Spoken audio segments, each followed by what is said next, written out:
Hello, everyone, and welcome back to another episode of the Islanders Never Say Die podcast. I am your host, Son X, and with me today, as always, is the NHL analyst and expert, the grumpy old man. They say there's no shame in his game because he's always the same. That's me. It's our NHL Okay. analyst and expert. Well, I was going to call you, I should just call you the NHL analyst and expert because you are the NHL analyst and expert. That's true, X. You think that you're going to learn anything about the sport of hockey before the start of the season? Anything? Maybe. I mean, I'm learning a little bit. A little bit. All right. That's cool. So, how come we don't have like a name or a title of the show up here, popping up top? We don't have anything. Don't we usually have it right there? It says the Islanders never say die. Wow. I don't know what you're talking about. Okay. Well, anyway, some housekeeping before we get into the show. If you guys like and enjoy the content, please hit the thumbs up, like, subscribe, turn on notifications, and even if you don't, please do that all as well. X, do you remember when we talked about the title that you wanted to put up there for the show? Do you remember? Yeah. Okay. What did we talk about? I don't remember. Did we talk about the CBA? Yeah. Is that in the title? It's in the description. Is that in the title? No, I didn't put it in the title. No. Why not? I don't know. I made the title exactly as you asked. No, you did not. Okay. You left off two things that I mentioned to you. All right. Well, I tried. You need to do better. You're failing right now. All right. Well, you need to be way better. It's in the description. So, what was the first thing people look at description or they look at the title? Let me ask you a question. Whenever you do something, do you let me go into the description, or do you just look at the title? Like what do you like? You're into what? Instagram? Yeah. I usually look at reels on Instagram. Yeah. Snapface, Astro Chat, whatever you're in. Astro Chat. That's a good one. What do you look at? What do you look at? Do you just look at the headline, the title, or do you say, hold on, every single thing I might want to look at, I'm going to go read the description? Which one do you do? So Instagram's a little different. They don't really have titles. They only have descriptions, and usually it's just a video. Let's say you are pretending you know how to read a book. Okay. Are you going to look at the title of the book, or are you just going to go, let me flip this over and read a description? What's the first thing you do? Anytime you do something, when you go to the grocery store and you want to buy food for dog Z, is the first thing you do, what do you look at? Do you look at, dog food? It says that's the title, dog food. Or do you just flip all the packages to the backside and start reading the freaking ingredients? What's the first thing you do? I usually read what's title. It is the title. I usually read what's the title. No, I usually read what's in the dog food. No, the title. You don't even know it's dog food because you don't look at the title. You must have a better title.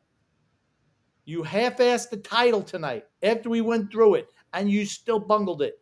It makes me say, where is TJ? Nowhere to be found. Our numbers have been up since TJ left, and then you put up this title that's like just not good enough, X. Just not good enough. Tommy Baffy has a comment at 9:21 that says, the title stands out above all. Very true. Title. Well, you know what else stands out above all? The title. Considering I told you the title, and then you didn't do it. Why not, X? I typed down exactly what you told me. You did not. I absolutely. The new CBA. You told me. CBA. Okay. Well, can we move on? Can we move on from the title? Issac Howard. That's not in there. Oh, my days. All right. It's in the description. Everything's in the description. Sorry for the title. You know what? I will just because anyone avoid whatever you tell me and just put everything that's in the description in the title then from now on. No problem. You look at YouTube videos, right? YouTube videos? Yes. Okay. Do you look at what do? Do you look at titles or you just ignore them and just click on random things? Usually not everything that's discussed in a video is in the title. But the title tells you what the video is about. Yeah, it gives you a brief description of what the video is about. Yeah. Some of the stuff that's in the video, not all of it, but some of it. Oh my God, X. But anyway, so as the title says, we are going to discuss the trade packages for Dobson and Sorokin. So if you want, we can go over the Sorokin trade package first, Grump. Well, Well, let's go over the Dobson trade packages. The one from Columbus that's been reported, and the one from and that they accepted from Montreal, and the lame excuses that our new general manager is given. Let's do the we do the Montreal Canadian one first. Okay. Now there were two trade packages that were given to the Islanders. Noah Dobson, even though there were a number of calls, numerous calls, he had some control over the situation. He wanted to play on the East Coast, and he would have preferred Montreal. But he got the Islanders and Matthew Darche got trade packages from Columbus and from, oh my gosh, Al overview. Is that what we're looking at? Is the Al Yeah, overview? the AI overview. So this is the official trade from Montreal right here. Yeah, I know that. I know that. Does it? We know this. And the trade was picked 16 and 17, and Emil Henneman, who's a fourth liner from the Canadiens, for Noah Dobson. And then we go to the trade package that was offered by Columbus, which you're not going to have here because Al doesn't have that. But winds up happening is they were offering. You're going to have to bring the guy's name up because I can't pronounce it. He's a goal scorer. Why Noah Dobson turned down Columbus? Oh, maybe that's just why he turned it down. All right, well, hold on. Give me a minute. I'll look for it and find it. Thank you for being prepared, X. So Matthew Darche accepted the trade proposal from Montreal, which was Emil Henneman, a fourth liner, like I mentioned, and 2 first-round draft picks. Columbus offered 2 first-round draft picks and forward Dmitry Voronkov, I believe is his name. I don't remember if we actually had the name up. I could pronounce it. Who is a winger who had, I believe he had 24 goals this year and 48 points, 49 points, whatever it was. And he was a top 6 forward for Columbus. And the picks that he was getting from Columbus were picks 14 and picks 20. So the Islanders decided to go with Montreal. And supposedly, according to numerous sources, the reason that he was doing that is because he wanted to rebuild the Islanders' fourth line to fit more like the identity line days. I just find that astoundingly dumb, honestly, for a team that doesn't score any goals, where you have Voronkov, I believe that's his name. Yeah, it's Voronkov. Voronkov, okay. Who is certainly a better forward than Emil Henneman ever has been or will be. He had 18 points last year, 18 points the year before. He's not a guy who's going to put up points. He's a fourth liner, where the Islanders turned down a chance to pick up somebody who could legitimately play on their second line and give them goals. I don't understand that logic from him. I don't want to hear, well, we want to rebuild the fourth line. The whole team is a bunch of third and fourth liners. If you can get high-end, younger talent, I mean, Henneman is 23, Voronkov is 24. There is no difference in the age. Voronkov has higher upside than Henneman does. So for me, I just don't get it. I don't get it. And it makes me question Matthew Darche. Again, I don't think he's really done anything spectacular this offseason. The draft was, based on what the scouts told him. Maybe they said we wanted more compete from our players, and certainly everybody in the draft that they did pick this year, all high on compete. Great. I believe in that. I was happy, extremely happy with their draft. Let's say they're picking from Columbus. I think you would have been able to get Victor Eklund at number 14. I mean, they got him at 16, but I don't know if Keyshawn Aitchison would have been available 20. The difference would be, was there another defenseman available that they could have possibly gotten at 20 if you didn't get Aitchison? Aitchison, to me, looks a lot like an Alexander Romanov clone, where he just likes to hit everything that moves. And, hey, looks great. Lays the body. Great. Fantastic. Showed some offensive upside in the OHL this year. But maybe he takes himself out of position chasing hits. They'll have to coach that out of him. They haven't been able to coach it out of Romanoff, and they just gave him an 8-year extension for Well, maybe money. H a better learner than Romanoff. Well, we can only hope because Romanoff hasn't learned anything since he's been there. So I guess you could say he has to be a better learner because, well, He's better than the other nothing. guy ain't learned anything. Been an abomination back there defensively. I don't care that he throws a body. You got to be able to play defense. That's what the whole thing's about, is being able to play defense. The Islanders are taking a step back on the defensive end this year. That's just the way it is. I just thought it was interesting from the Islanders' perspective why they would have looked at a fourth liner over a top six winger, which is what they need. I just thought that was, I don't know. I don't think it was smart asset management. You could have gotten another defenseman for certain, if that you could have got at 20, or another winger. There were other guys available at 20 that you could have got. I would have much rather taken the package from Columbus as opposed to the package from Montreal. So I don't know. I mean, Dobson wanted to go to Montreal. We're getting some comments in here, Grump. Freedom Fund goes, come on, Grumpy. If you did the slightest amount of research, you know that Dobson forced his way to Montreal and told Columbus he wouldn't sign there. It's not true. Son X, don't let your dad be lazy. That's not true. They had trade packages with both teams, and they took the Montreal one. Ziggy Palfy said the Montreal deal was forced by Dobson. Okay. He didn't have any. He could go anywhere. He had no way to go. He had nowhere where he wanted to go to Montreal, but he would have accepted to Columbus. Apparently around the rumor mill, it's saying that he wanted to go to the Canadiens. So yeah, that's a team that he preferred, correct. But he didn't have a gut. It's not like, oh, if you didn't trade him today, you would have lost him today. That wasn't happening. He's still under contract for another year before he was UFA. You didn't have to acquiesce to his demands. They did not have to do that. They did. All right. He didn't want to play there. He asked for $11 million. He took $9.5. So whatever you see in the papers, maybe it's not all true. He took a $1.5 million haircut to get out of Islander country. That's what he did. He wanted the Islanders to pay big time money. Did they even really negotiate with him? I have no idea. They say they did. Who knows? I don't care that they moved him. It just expedites a rebuild, in my opinion. I just don't think you got the value that you could have by getting a winger who could absolutely give you goals this season. 6'5", as opposed to Henneman, who I think he's 6 foot tall, maybe 6'1". A big, bruising, physical power forward who scores goals, dirty area goals for Columbus.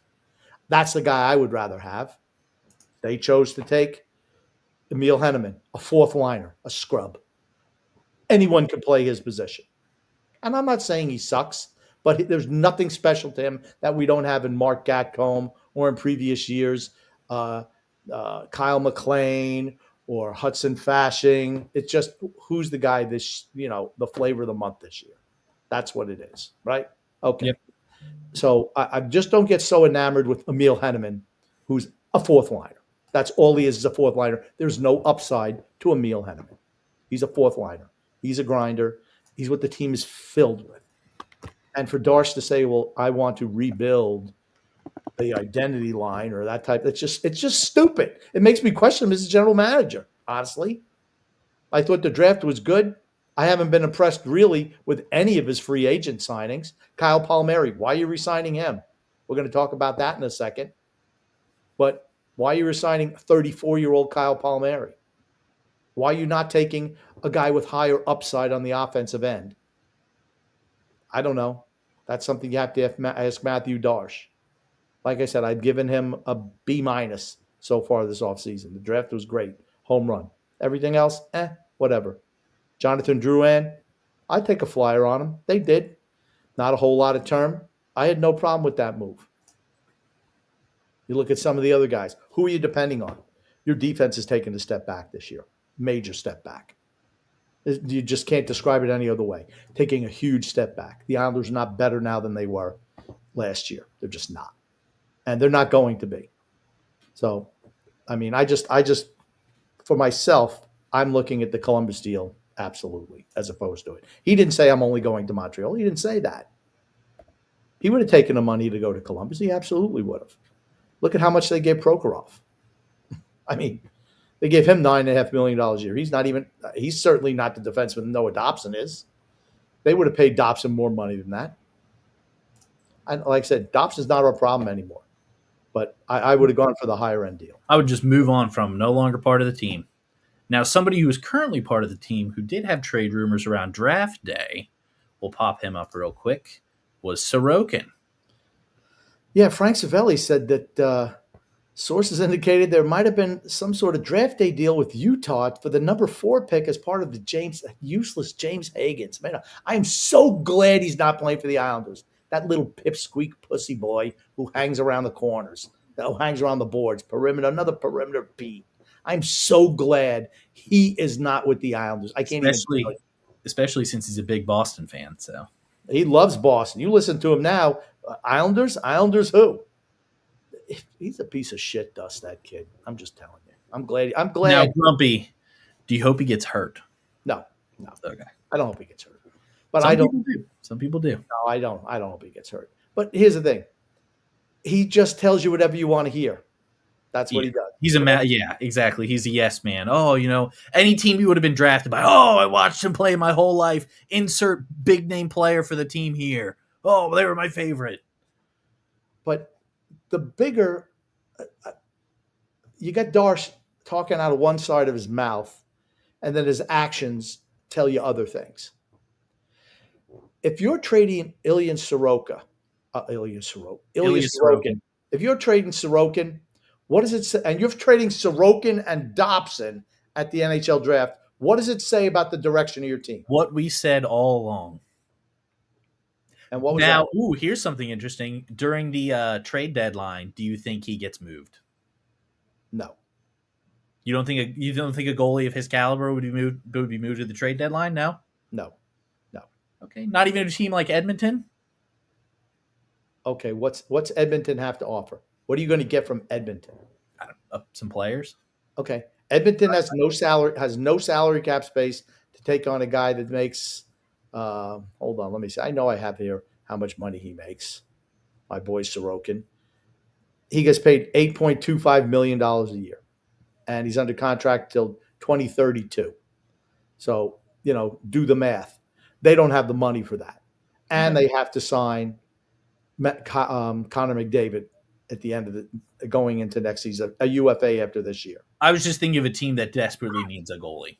That's all. They do, but how does it work cap-wise? You have Darnell Nurse makes $9.25 million. You have Evan Bouchard, who makes $10.5. You have Connor McDavid, who's going to make 18, and you have Leon Draisaitl, who's making 14.5, I believe it is. I'm just saying maybe drop off somebody who's heavier cap hit. Not obviously one of your top 3 players, but okay. I don't know, like maybe a number 5. Okay, well, but why would the Islanders make that move? Okay, but what's the bigger picture is if the player's younger for rebuild? Okay, but that's the whole thing. When you're trading Sorokin and Dobson at the draft, what is it? It says to me, it screams rebuild. So Darsh could say, "Oh, this team should have made the playoffs last year, and we want to be, competitive and challenging for the playoffs this year." Guess what? Your actions speak otherwise. And here's the thing: I don't care if they move Sorokin. The team is in a rebuild. They're absolutely in a rebuild, and they should be in a rebuild. That's my biggest issue with the team. Don't tell me that you're going to try to scrape through and improve the team and try to get into playoffs. I hope we do not make the playoffs. You don't even want to entertain that. I don't even want to. I want you to be out of the playoffs by December. That's what I want. This team needs one more big draft in a draft that's like one of the most talented in the last 15 years. That's what we want going into next offseason. This offseason's done. You've lost Dobson. You have not even remotely replaced him. I don't think Islander fans realize how bad off the Islanders' defense core is. They signed Tony DeAngelo. Okay, if Tony DeAngelo was that great, he would have signed for more than $1.75 million on a 2-year deal. I think 1 2-year deals. He's not Noah Dobson. They've done nothing to replace him. As of right now, who's your top 6? Is Isaiah George going to be in there? I don't want Matthew Schaefer playing this year at 17 years old. I don't want him playing on this. I don't want him anywhere near the roster this year. I want the kid to go to college and to play all the time and give him tough minutes. That's what I want. Let him develop. He only played 22 games last year, even with the tournaments. That's what I want to see from Matthew Schaefer. None of these guys are ready to step up. Callum Ritchie, you listen to Matthew Darsh. He says, oh, okay. He's looking to turn Matt Barzell back into a center. Okay, 1 year. Okay, it was 1 year. 1 year for $1.75 million. Okay. I have no problem with that. I told you he was going to get re-signed. Yep. Had to be re-signed. When you don't have Dobson, you had to re-sign him. There was no market for Tony DeAngelo. There just wasn't. If there was, he wouldn't have taken 1 year, $1.75 million. Tony DeAngelo will give you points on the power play, but he doesn't play any defense. And he's going to be teamed up with the worst defensive player on our squad, Alexander Romanov. They were a disaster last year when they paired them together. A nightmare. I can't wait. Honestly, I'm going to laugh at all these stupid Islander fans, not the intelligent ones that list us, but the stupid ones who think he's the greatest thing ever and he's a defensive rock back there. He's the worst defenseman on the team. He never plays positionally sound. And Tony DeAngelo, he doesn't even pretend to play defense. So you're going to have everybody play, whoa, look at Romanov. He's really bad out there because Tony DeAngelo is his partner. That's why Noah Dobson was bad, because he had Romanov as a partner. When Romanov was with DeAngelo, they were both horrible. It should tell you something. Noah Dobson is going to be missed.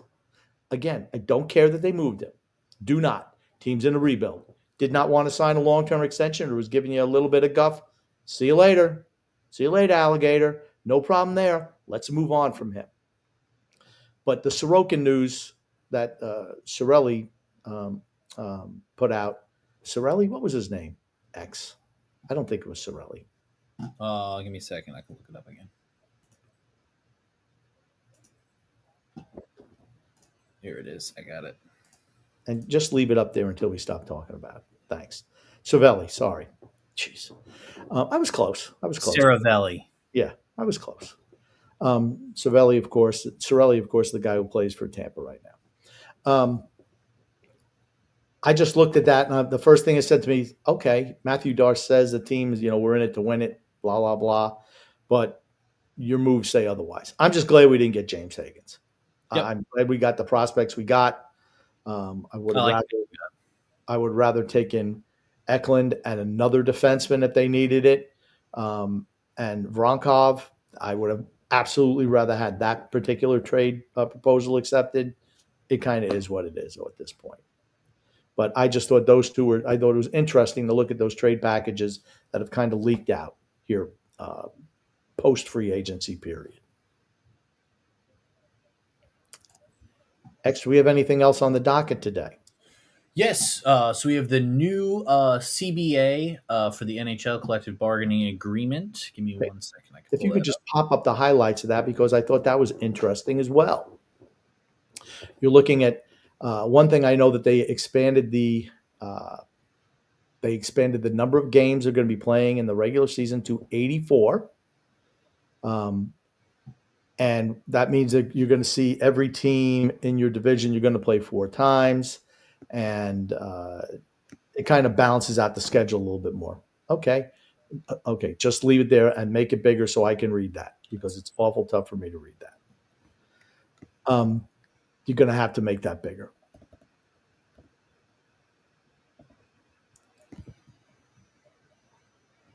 Okay, is that as big as it gets? Just give me 1 second. Sorry, we're having some technical difficulties. What does it say about going forward? It means the salary cap's going to have to go up, right? You've just added 84-game regular season beginning in 2026, 2027. Contracts limited to 6 years for free agents and 7 years for players re-signing with the team. It says deferred salary not allowed in contracts. Signing rights to draft picks uniform across leagues. Full-time emergency backup goalie within organizations. Okay, stop. let's just handle each bullet point one at a time. Can you make it a little bit bigger? I have tried and it is not working. Okay. 84 game regular season. Okay. So what does that say? Maximum size that it goes. It's just Okay. all right. I'm just going to leave it at what I have. Everything kicks in 2026, 27. What the extra game says is what it says to me is, okay, you're going to have to pay the players more money because they're playing 2 extra regular season games. So that means the salary cap should even go up higher than it's been projected to go up after the going into 26, 27. The next one is contracts are limited to 6 years for free agents, and I believe 7 years for keeping your own free agents. Right now, it's 7 years and 8 years if they're your own players. I think that is a good move. I think that's a good move for ownership in particular because they don't want to be tied down to guys for an extra year. Where it's 7 as opposed to 8, I think they like that. The next one is deferred salary not allowed in contracts. Okay, I know there's been a lot of issue with deferred salaries where they're paying guys after they're retired or however they're paying them. Doesn't count towards the cap. Now there are no more deferred salary payments, so you're going to get more of a true value of the contract.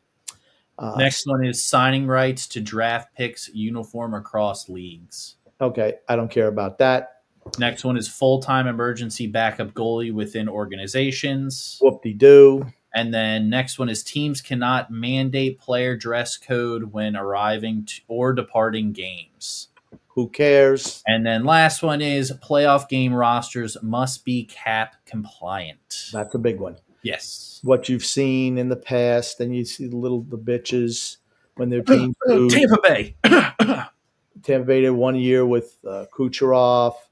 Vegas did it with Mark Stone. This past year, the Florida Panthers did it with Matthew Tkachuk. That does not kick in once again until 26, 27. So it's not going to be this year. The cap is once again going up, like almost $10 million next year. So it should have less of an impact going forward on some of these teams. And basically what that says is what you were able to do is at the end of the regular season, whatever your cap was at the end of the regular season, you could add someone to the postseason and it would not count towards your cap. That will not be the case now.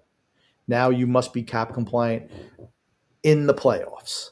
So if Matt Tkachuk comes back, he sits out the whole regular season. You bring him back, not this year, but next year. You bring him back at whatever money. Let's say he makes $10 million. You're going to have to cut somebody off a roster or trade somebody or make sure you have enough salary cap to bring him back in the playoffs. Mm-hmm. That's a big one. That's a big one going forward. Yep. And I think that a lot of teams cried and they got their way on that. I mean, I think a lot of these things, this is what really benefits the league, a lot of those things. But I know also the amount of money the teams are getting in the playoffs, and it's determined by team leadership on who gets what type of shares. Well, I guess you better cozy up to some of those captains, whoever the leadership is, if you want to get a bigger share. But that being said, the players are happy with that. I just think a lot of this means salary cap should be going up, should be more money in the players' pockets, and it's a 50-50 split. That's what it stayed. But the one thing it does means no work stoppage for the next 5 years after this one. Isn't that better for the players, though, them making more money? I mean, they're the ones putting, their bodies on the line. Yeah, but they make the least amount of money compared to all the other sports. Well, yeah, that's what I'm saying. I definitely think that they should be making more money. For sure. I don't think they're smart. I don't think their leadership is strong enough to negotiate really good deals for them. I don't think it's been that way for a while. They need to bring in the MLB leadership. NBA, NFL, yes. NFL is second. MLB is real. I mean, that's the best. Yeah, the MLB is absolutely the best. They don't take any. They're like, you know what? We just won't play. They don't even have salary cap. Yep. They don't even have salary cap. Yep. The NHL has the most onerous salary cap there is. The players have been doing some teams have been able to get around a little bit, but it's like, nope, it's your AAV. That's what it is for all those years. And that's not the way in other sports. You can manipulate that, massage it any way you want. We had some other news, Grumpy. I'm going to flip this up here. This is Issac Howard was traded to the Edmonton Oilers for Sam O'Reilly. Okay. Now, Again, from what you have told me, Darsh apparently was supposed to have some pull with Tampa, right? what does it tell you, though? It did not work out well. Like we said, we would find out if he had any input at all in Tampa Bay. He did not. He was one of 3 assistant general managers there. He got a participation trophy by becoming the Islanders general manager, and he had no pull to get Issac Howard. I think Issac Howard, 21 years old, absolutely would have fit what the Islanders are looking at. I mean, Sam O'Reilly's played for London the last couple of years. I mean, he's projected to be a third-line player. Remember, Issac Howard had Tampa Bay over a barrel, though. He said if he wasn't traded, he wasn't signing there, and he become a free agent at the end of next year. So let me ask something, Grump. Yeah. What do you think the Islanders would have offered for him? I don't know. And that's what happens when you don't have any real prospects in your system. Certainly, I mean, maybe Danny Nelson could have been the equivalent of what they traded, and I would have traded Danny Nelson for Issac Howard. Issac Howard has the potential to be a top 6 forward. For the Islanders, he absolutely would be. And, of course, Howard signed his deal immediately with Edmonton. He just did, I don't know, maybe he didn't see a path for himself in Tampa. It just made no sense to me why he was turning down Tampa. Maybe he didn't like the warm weather. I don't understand it. Tampa's run really well. They have guys who are aging out. This kid could be one of the, he could be a top 6 forward for them, and they know how to build teams. I never understood from his point of view why he wanted out of Tampa. It just didn't make any sense. Where's he from? I don't care where he's from. Doesn't matter. I'm just saying if he's from Canada. I mean, it doesn't matter. There was no guarantee he was getting traded to Canada. I mean, he couldn't force his way out to trade him anywhere. He hadn't even signed anywhere yet. I mean, they traded him. I guess he could have. He could have just said, that's fine, I'll sit on the team for a year. You can play me or not, and then I'll just leave as a free agent. Yeah, but that doesn't mean he's signing with some Canadian team. I mean, well, he could have if a Canadian team went to pick him up. Okay, but he had no leverage to where he went. He leveraged his way out saying he didn't want to play in Tampa. So there were 31 other teams that could have traded for him. And so he couldn't determine whether or not he wanted to sign with the team or not? No, because he hadn't even signed his first contract yet. Okay. He would have had to sit another year out. Because I know some guys have clauses like in their contracts where they're like, I don't want to be traded to these 3 or 4 specific teams, right? He never even signed his rookie entry-level deal. Okay, gotcha. He just did with Edmonton. That's what he did. Oh, here we go. Tampa told him no promises. He makes NHL and no AHL. He wanted to go straight to the NHL. That's the reason why he wanted to leave. Okay. That should tell you something about the kid, shouldn't it? Is that a kid you want on your team? No, especially if the team thinks that, it's best for him to stay down a couple of years to get some improvement and, I guess get better at the game. And he's just going to, insist that he knows better. Probably not. I mean, he's still getting paid. Yeah. He's still going to get paid his entry-level deal. It's like, I don't know. Is he a fit with Edmonton? I don't know. Maybe. I think it's a good deal for it. And Jay Snow says good move for the Oilers. I agree. Yep. I agree.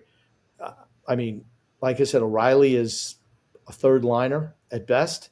This kid has potential to be, a top 6 guy. He's going to be able to play on the power play. He'll benefit if somehow he can play good enough defense. If maybe they could team him with McDavid or Draisaitl, I think that makes his level of success, his chances of success, way better.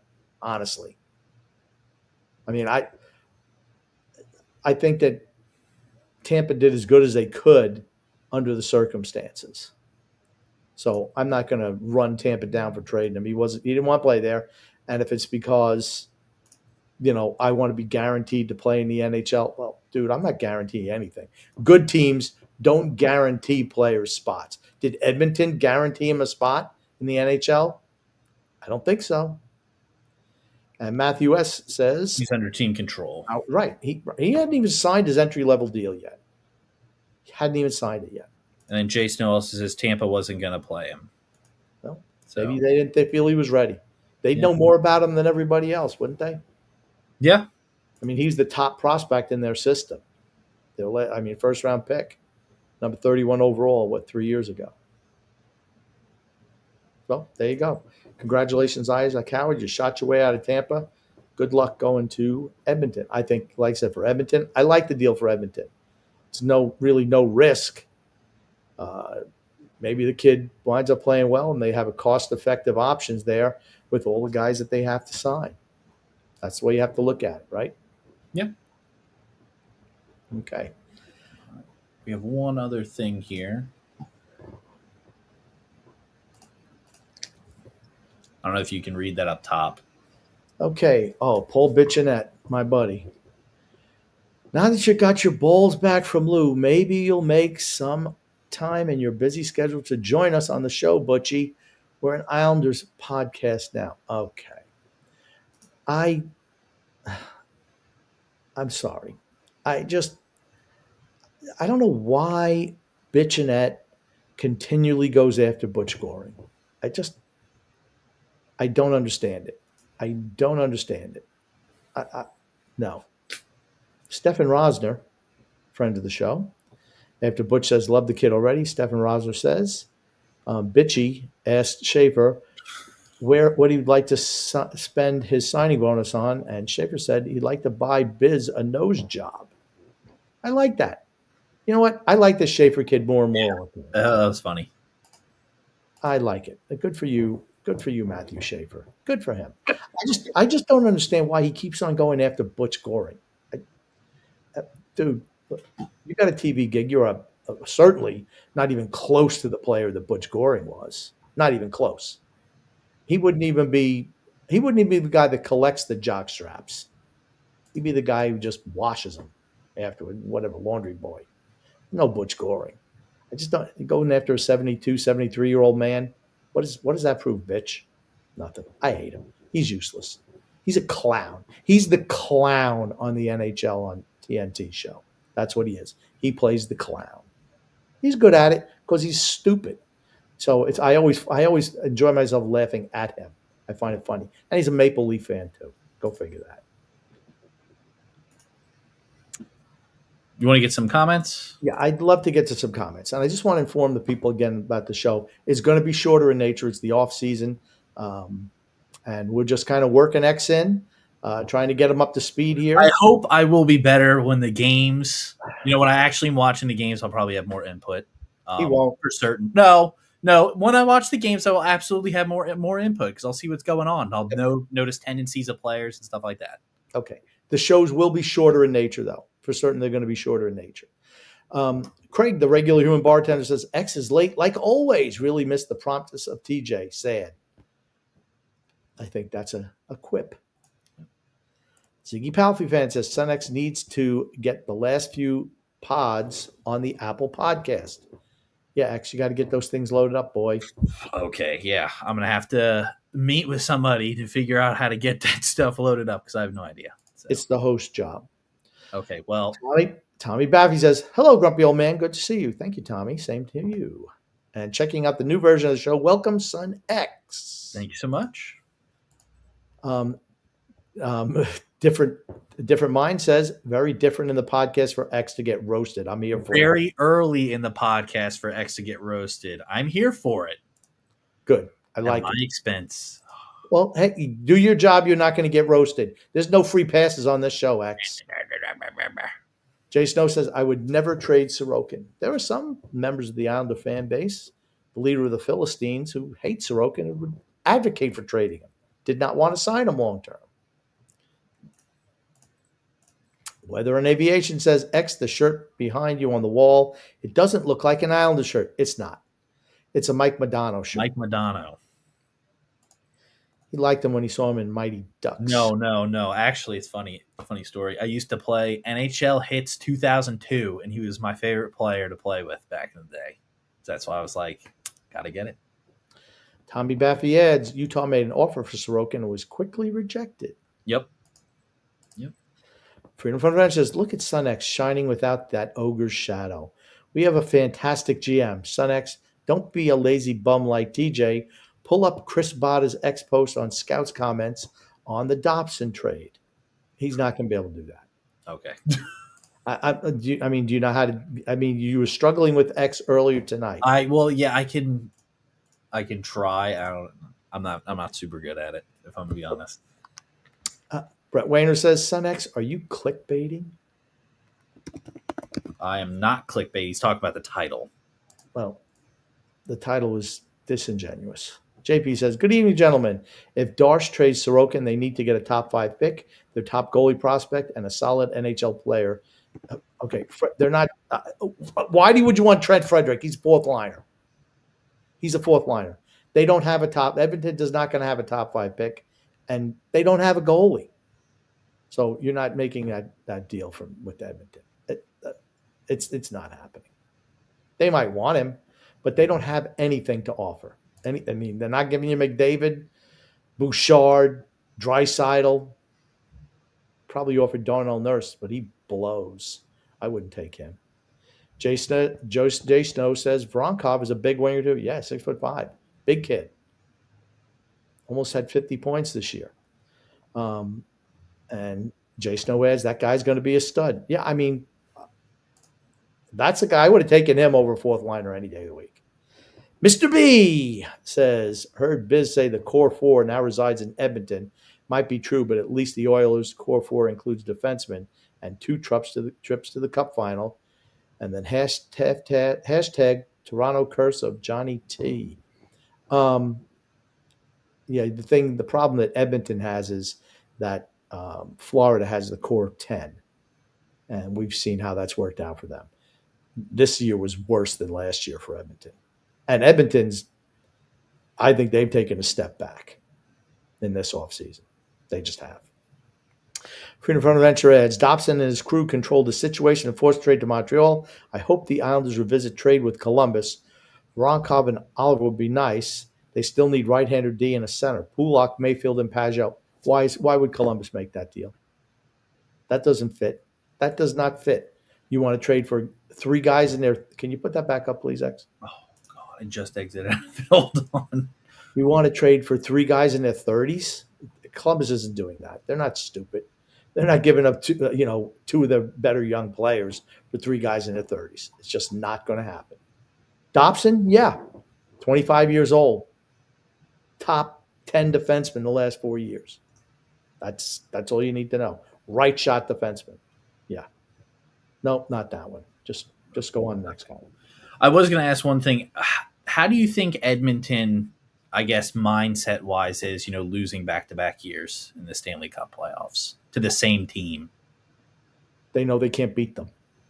I mean, you got to think. They quit last year. They quit this year. They quit. They absolutely did. They battled back last year. I mean, they were down 3-0 in the series or 3-1 in the series. They battled back.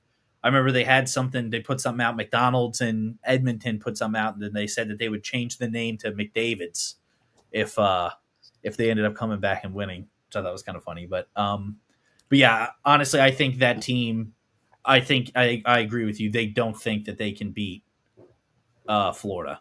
Absolutely not. Florida learned how to win last year. The turnaround for Florida, as we said on the show, the day they made the trade for Matt Tkachuk, I referred to it as a heart transplant for Florida. And they've been pretty good ever since. They struggled to make the playoffs that first year, got in the last day, wound up going to the Cup Finals and losing to Vegas. They weren't ready yet. Next year, absolutely. Last 2 years, they win. And last year, they had to learn how to win. You go up 3-0. Oh, okay, this series is over. And they started playing a little bit timid, a little tentative, and it wound up costing them because, let's be honest, when you got Connor McDavid on the other side, he's going to put up points. Yep. This year, they know how to win. They know what it takes to win. They shut him down. They shut down Edmonton this season. I mean, they had one goal. Do They you think Brad Marchand was a changing factor from the previous year to this year? I think he and Seth Jones. Okay, you think that those were the two guys who closed it out for them as opposed to letting them slide back in, creep back in? I no, I think they learned you when you win, you learn what it takes to win. They know what it takes to win. They were not playing for President's Trophy this year. Just get in there. They had the toughest road to the championship. Yeah, yeah. Sure they did. I mean, they played Tampa first. I thought this was Tampa's year. I You thought had Tampa winning. I think did. you had Tampa winning it all. I think we did the our predictions on I did. the TJ the Grumpy Old Man show, and you had them winning. The I whole did. thing. I had Carolina. Biased. I didn't think Carolina was good enough. But I absolutely had them. I had Tampa beating them. I thought Tampa was going to beat them, and they really took care of Tampa pretty easy. Then Toronto come out and they played really well. They go up 2-0. They were up 2 goals in game 3, and Brad Marchand's a Toronto killer. He comes back, he scores the goal in overtime. Yep. Goes game 7, and they blew them out the last 2 games that they had in Toronto. Yeah. And Sam Bennett was really good. He's a playoff type player. They have a lot of guys who are playoff type players. They're physical. They're disciplined. They play a team game. They play for one another. You listen to them in the off season, it's like, yep, we're getting ready for the next one. Are they your favorite to win? They are my favorite to win next year. They are. I mean, better stick with it because you always pick. It's like you always pick Carolina every year. Every year you always pick Carolina. I know. I'm rooting for Carolina. Yeah. Because the Islanders have no shot. Well, yeah, obviously, like if the Islanders don't make it in, your next favorite team that you're pulling for. Yeah. Probably Carolina. Yeah. So like I said, hometown team. I like Carolina. Yep. I like where they're built. Yep. Their stadium's awesome. Yeah. It's nice. Very pleasant atmosphere. They made some moves this offseason. I think they're going to walk away with the Metro. They'll certainly be in the conference finals again. Problem is, they're going to have to play. They're going to have to play Florida. Yep. I mean, you look never beat every team in the East, with the exception of Carolina, got worse. Toronto's gotten worse. You lose Mitch Marner, that's a huge loss. I think they need to blow that team up, honestly. Well, I mean, they brought Tavares back. Okay. Is he getting any better? No. At the age of 34, whatever he is? No. Not happening. I mean, Matthews is a year old. Honestly, Matthews is just I think he's never going to do it. I just don't think he's the guy who's going to lead your team to a cup. He's not. They're a team that needs a heart transplant as well. Yep. They should have done whatever they could to acquire somebody. You knew they knew they weren't going to be able to sign Marner back. They should have traded him at the deadline. Get something for him. Get some bit of value.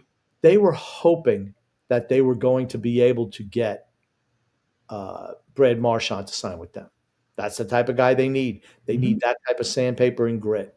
Yep. I was honestly surprised that he signed back with Florida. I mean, Bill Zito. I'm not. Well, he wants to win. Okay, but they had some. Everybody who re-signed took less money than they could have made on the open market. They want to win. Okay, you look at Brad Marchand. How many years has he been playing? Right. He's 37 years old. And he's made a ton of money. Let's be honest. He's made a lot of money throughout his career. Okay, yeah, he's made a lot of money. But towards the end of players' careers, they care more about winning than they do about making money, especially if you've made the money already. I don't disagree, but he wasn't making buku bucks with Boston. He was only making $6 million a year. I mean, I'm just saying he's probably made enough in his lifetime where, him, his kids are probably set up pretty well off. He fit with that Florida team like a glove. And that's what I'm saying is he sees wow, this is an opportunity where I can build my legacy, where people will remember me. I can win maybe another cup, maybe another 2 cups potentially to add to my name. He's a whole solidify myself as a legend in the game. He could have. He's absolutely going to make the Hall of Fame. No, I know that. but he could have made more money somewhere else. And I think, I mean, I'm just saying, I think at that point in time, for not all players, don't get me wrong, not every player, but I would like to think for, at least in hockey's a little bit different than other sports. I feel like hockey players have a little bit different mindset than players in other sports do.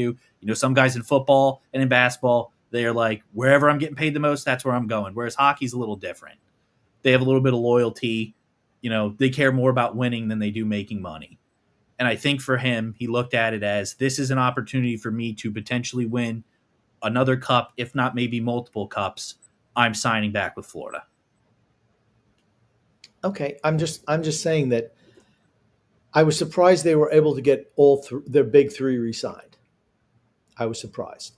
And of When course, you win and you win back-to-back cups, you can do that. yeah, but still, this was the last big contracts for all those guys. Yeah, that'll be it for them. Yeah. I mean, Sam Bennett probably could have made 9.5 if he went somewhere else, coming off the Conn Smythe Trophy win. Aaron Ekblad absolutely could have got 8.5 or 9 as a right shot defenseman, 2-time Cup winner. I mean, I thought he was their best defensive player in the playoffs this year. I thought he was their best, and he takes a sweetheart. I mean, everybody's 8 years, but it was only like 6.5. I think it was 6.1 million a year, whatever it was. He took a pay cut to stay. Marchand shows you that they care more about winning than they do about making money. But That's what tells you? It tells you more about the player, yeah, and the type of culture that they have in Florida. That's what Toronto does not have. I 100% agree. Toronto does not have that, and they need to absolutely. As I said, they need to blow that team up. You had talented players, you had talent on that team, and you can't get the job done ever. And to think they were just one game away from beating Florida and maybe winning a Stanley Cup championship this year. Yeah. They just played Florida. Florida's just better. The teams in the East going to struggle with Florida again next year. It's like, all right, Tampa had the 3 years previous, right, where they went to the Cup final 3 years in a row, and nobody in the East, I didn't feel anyone in the East had a shot to beat Tampa. Beat them, yeah. But you're looking at Florida. Is there anyone that you feel has a legitimate shot to beat Florida? If Carolina, do you think Carolina from the Metro has a shot to beat Florida? They need more physicality on that team if they have a chance to beat them. Absolutely, they have a lot of skilled players, but they are soft. And their guys are skilled, but they're not like Kucherov and Point like they had in Tampa. And we know playoff hockey, well, at least from what you've told me, playoff hockey is extremely different than regular season hockey. Whereas those teams that have those more physical players, they get an advantage. You have to have skill too. Yep. But that's what you have in Florida. And Florida has their top 10 players locked up for the next 5 years. Think about that. Their top 10 players locked up for the next 5 years. Bobrovsky's contract is up next year. I think they have like $24 million in cap space next year. And how much he's going to be an older player. So how much? He's not going to get $10 million a year like he had in his last deal. But let's say he takes a haircut and goes to $6 million for a 2-year deal. I don't know how many years ago. I don't know what they're going to do. But Bill Zito knows what he's doing. He was able to build that championship team using only 4 draft picks. 4. Everybody else was free agent and trades. He wins every trade. Every single trade. He got Sam Bennett for a second-round pick. That's a good GM. He knows what he's doing. Mm-hmm. He absolutely knows what he's doing. Let's get back to some of these comments, Grump. Tommy Baffy, here's the thing. All of a sudden, Tommy Baffy's getting a lot of comments put up because he smooched X butt a little while ago, and now he got free reign on these comments. X has his favorites, you can tell. I'm just going to put up all of Tommy Baffy's comments now. Let me highlight every one of them. Tommy Baffy says the Islanders prospect pool is now jumped to rank number 12. I thought they'd be a little bit higher than that. But like I said, they've only had really the last 2 years. So that's why I think they need one more big year, 2 firsts, maybe 3 or 4. Then when you move Pajot and Lee at the deadline, that's what I'm hoping. Rick Romer says, I can't believe Dobson was ever extending in Columbus. You know what? He was going to go where they paid him the most money. Did he want to go to? He didn't want to play for the Islanders. That much I guarantee. Did not want to stay. That's why he gave him $11 million. When you take 9.5, it just says you didn't want to play for the Islanders. More power to him. It's his right. If Columbus would have offered him 10 or 11, he would have signed there. He absolutely would have. He wanted to go to a team that had a young and up-and-coming team. Columbus is one of those teams, as is Montreal. Next comment, please, Mr. X. Freedom Fund Adventure, another one of X's favorites. Says, Son X, if you want to be successful at this, you need to understand your dad and brother want to push certain narratives and will ignore facts to push that narrative. Important you do your own research. Just listen to him. And here's the thing, Freedom Fund Adventures, he's smooching up to X too. That's pretty obvious. Oh, and then hold on one second. We have the scouts comments here as well. Let me hide this. What was the play? Oh, Noah Dobson, right? Yes. Okay. Thank you, Drew, by the way. Drew got this sent to me, so. Chris Botta says, ending today's cameo return by boy, he's really sunk pretty low doing cameo now. Sharing notes for an NHL scouts, first on Eklund and Atchison. Crazy luck for your team. Eklund asking until 16 is stupid. I agree. Atchison is a stud. When media does the redrafts in a year or two, both those kids will be top 10. All I ask 3 pro scouts who follow Montreal closely about Emil Henneman highlights. Wild be happy, excellent speed, the anti-Engvall, goes to hard areas. Probably New York Islanders' best forechecker now. Responsible in the D zone. Sneaky shot. Will get power play time. Big upgrade to the bottom 6. Okay, so he's a bottom pairing guy. That's what I said. He's a bottom pairing guy. There's nothing special about him. He's a bottom pairing guy. Voronkov would have been better for the Islanders. The Islanders are filled with bottom 6 guys, loaded with them. Danny Nelson is going to be a bottom 6 guy. Bottom 6 guys, again, are a dime a dozen. A dime a dozen. You don't need to give them long-term deals. You don't need to re-sign them. They're all hungry because they want to play in the league. They all run through brick walls. You just rotate them in and out every single year. That's what you do with fourth-line guys for certain. They don't play enough minutes. It's not important enough to spend any money for those guys. And if Emil Henneman was that great, why didn't he only get $1.1 million in his contract this year? Because guess what? He ain't that great. He's just a guy. He's a jag. Voronkov makes more money than he is. Why? Because he's better. And you know what he does? He scores goals. It's more important to score goals than to, play on the fourth line. Just is. Facts. Next, X. What about them apples? The old Matt Damon line from Goodwill Hunting. Not sure how much truth there was to this, but I heard Boston would have traded for Dobson, but he refused. That's possible. Why? Because Boston is not an up-and-coming team. They're a team that's just starting full rebuild. Yep. Which is crazy to think that they literally won the President's Trophy 2-3 years ago? As the greatest regular season record of all time. Yeah, think about that. And literally within 2 or 3 years, the team is completely imploded. But again, they were an older team. Yeah, they were. They were an older team. Yep. They had Bergeron and Krejci and Pasternak and Marchand, and they were really good that year. But you know what? They couldn't beat Florida. No, not many teams can. Could not beat Florida. Matthew Dillner says Romanov signing is a good one. Play trending up each year. He blows. I'm sorry, he sucks. Sorry, Matthew, I got to disagree with you. He sucks. He's the worst defenseman on the team. The worst. Jason knows he didn't have to sign an extension in Columbus, though. He would have.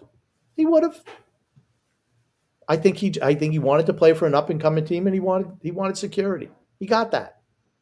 I thought it was dumb not to move him to Columbus. Maybe they'd want to trade him within division. They have to play him 4 times a year, and he probably score 15, 20 points against them. Who knows? State of Survival says, watch, we're going to go back to 5-year max contracts and normal 1-2-year contracts like the 80s and before. Well, it's not going to be for a while yet, at least another 6 years. I don't think they're going back to 5-year max contracts. The PBA is Players Association is just not going to do that. They're not.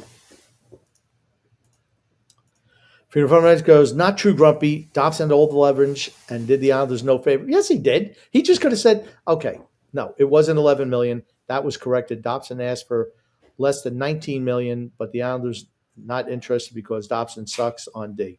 Freedom Frontier Venture. Everything about your statement is wrong. Everything. Everything. There's nothing about that statement that's correct. Nothing. He didn't have to do the Islanders a favor. He just said, "I'll just sign my 1 year deal, and then I'll go to any team I want." That's what he could have done. He didn't. He told them, "This is what I want." They said, "No, okay, this is where I want to go." He Now, didn't have to Grumpy, do that. I got a question. What was worse, the comment or my title? They're both pretty shitty. Oh my God. You should know.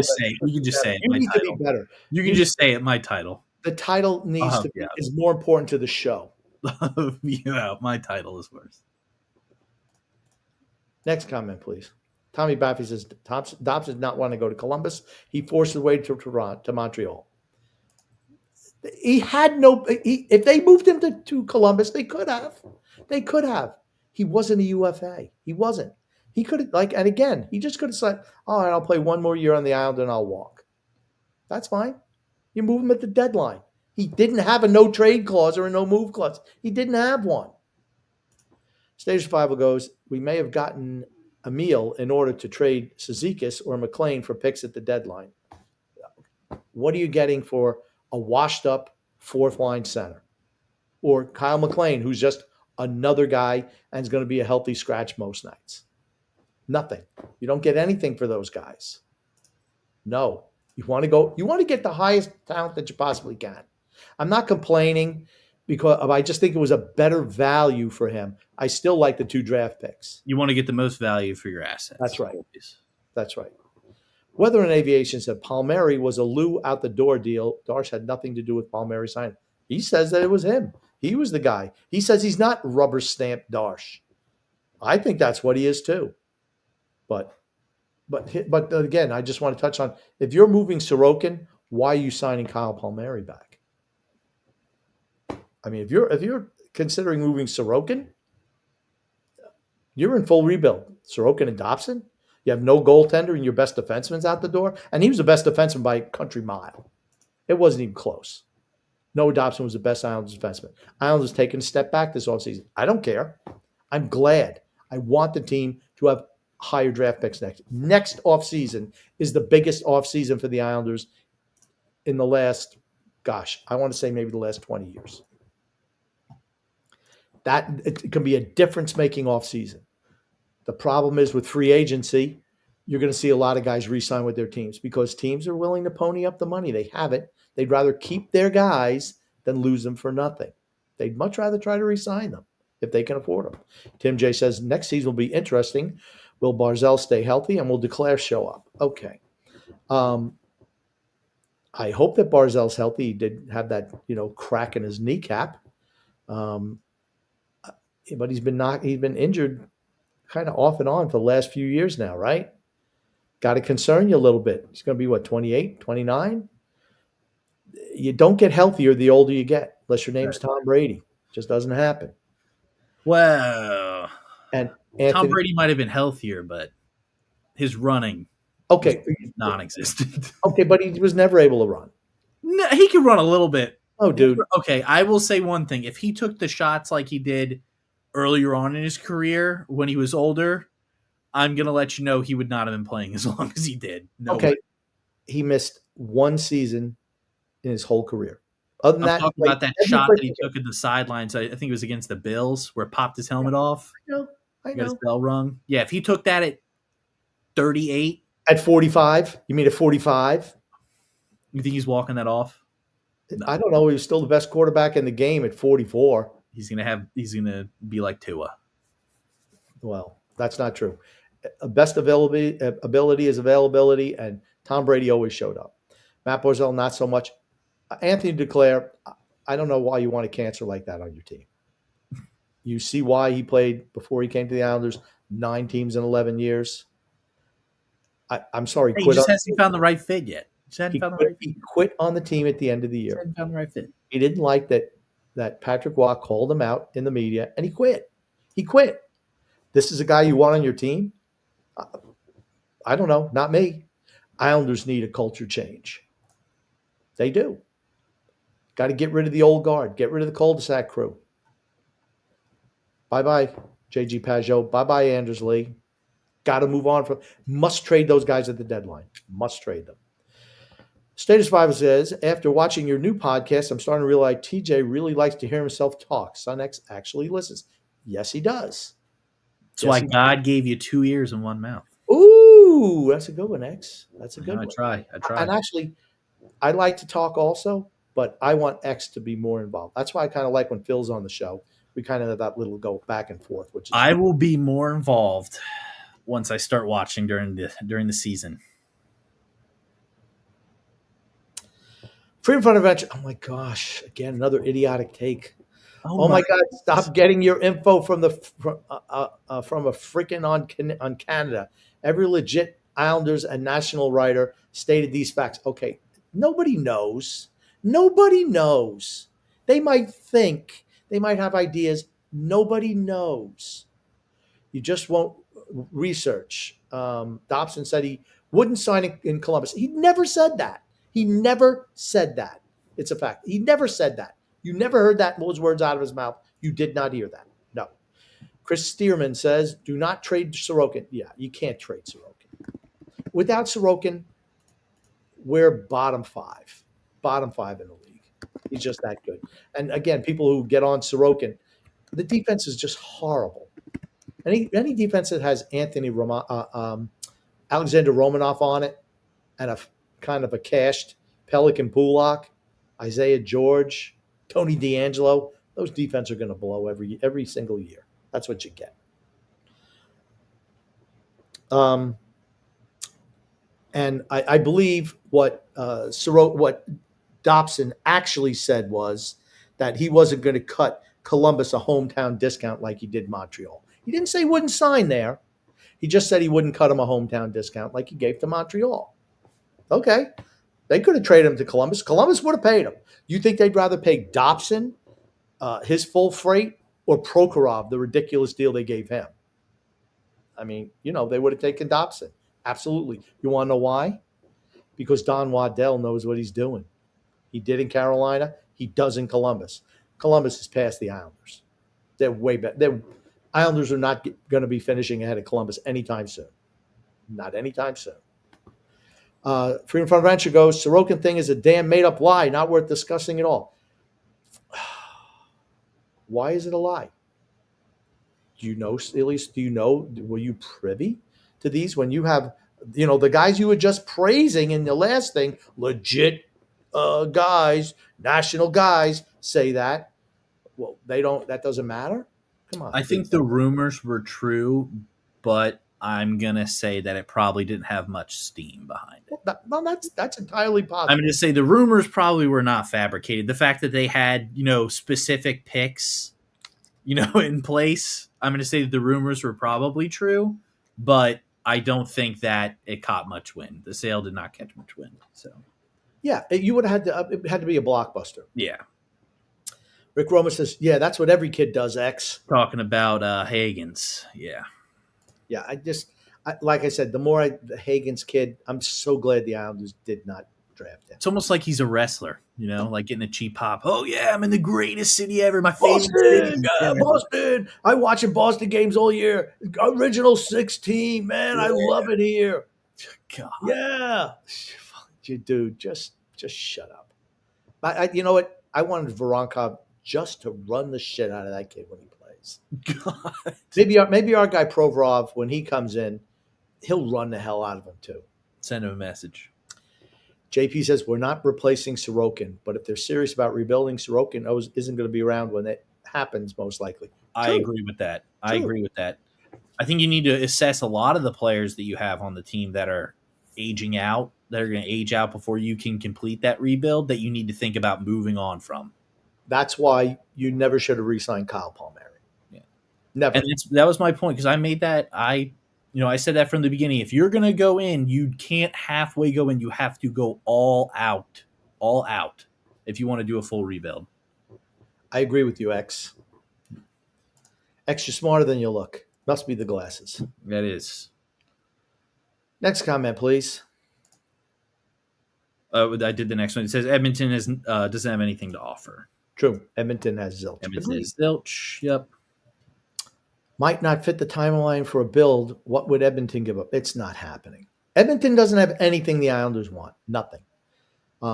Craig, the regular human bartender, says, I'm late to this, but Dobson made me know he wanted to be a Hab. He blocked trades to he did not. Could not block trades anywhere. It said that what I read online is it said that he preferred to go to Montreal, and the Islanders they said that they liked the deal better for Montreal. Is what they come out and said. Right. And I'm just saying, looking at that deal, I would have taken the Columbus deal. Frank from Empire State says, so is Grumpmeister and X-Man just doing Wednesday shows, not Saturday also?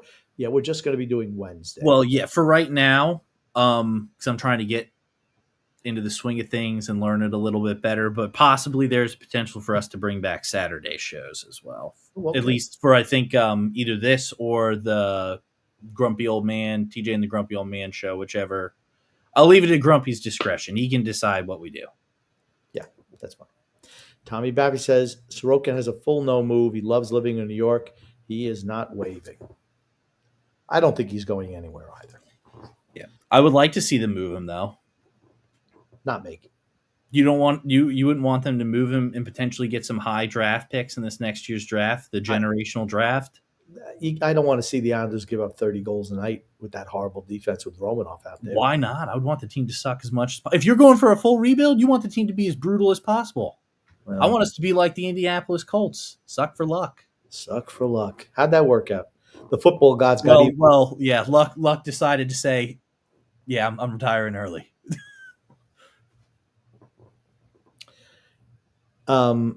Chris, did he actually trade Sorokin? I'm starting to wonder. No, we're not. He's not getting. I don't think you can get equal value for him. You think it would be under? I think what he's worth. You're never going to get back. I think he's top 5 goalie in the league. I just do. The Islanders are bad defensively, bad structurally under Patrick Waugh. They're just. He's really good. He's really good. People rip on him. Let me tell you something. He's really good. The point blank chances he saves, his goaltending style isn't going to age well with that, the acrobatic style and athleticism. But right now, he's excellent. Well, I guess what I'm saying is, a team that potentially is like only a goalie away from being a cup contender. You don't think that they would maybe overpay a little bit for him? If he was available? Carolina is a team that you could maybe trade with. I think you could. But if he doesn't want to go there, like I said, he's got no move. So he's in total control. Noah Dobson didn't have that. But he did. Well, that's why he got moved. Yep. See you later, alligator. Tommy Baffy says Sorokin was not shopped either. Utah asked about him, was told no. Yeah, I don't know if he was shopped, but I'll just say them specifically having like a pick in mind to trade means that they absolutely approach the Islanders. Why would they approach the Islanders? I'm going to tell you why. They knew that they were in full rebuild. Because the Islanders, had their hands in the pants for damn James Higgins. So that's true. Yeah. And Utah said maybe that. I mean, you say the number 4 pick, right? Yep. Yeah. There was no way he was going before 4. Yeah. No risk of that. Yep. I'm going 7. So they just figured, okay, maybe we get him a bite. We know they're slurping on they're having the 7-Eleven Slurpee, the Higgins flavor. So maybe we can, get Sorokin out of them or something. But it didn't happen. I'm glad. Charles Dittman says, Sunex, you're starting to get a TJ bashing from Grumpy. Yeah, they're not fun. Everybody goes, here you go, Grumpy. You wanted those failed-ass losers, Holland and Bergevin, to oversee Darsh. You see how bad those 2 losers are destroying L.A. together, and Holland, fruity little son. Okay. I wanted Bergevin. I did not want – see, Freedom Adventure, I swear you're going damn senile on me right before my very eyes. We did not want Holland.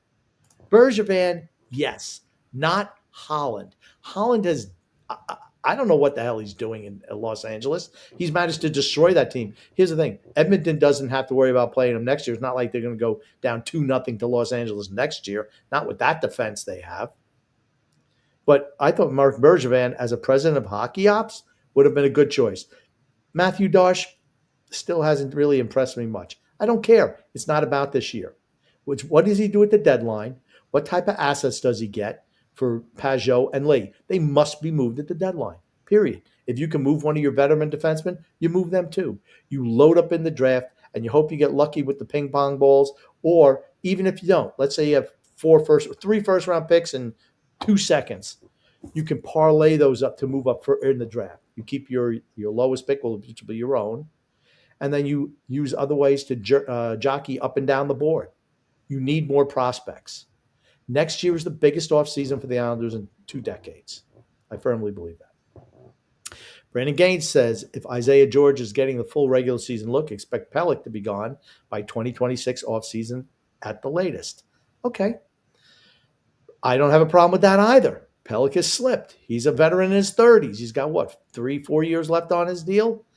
Isaiah George, it's okay.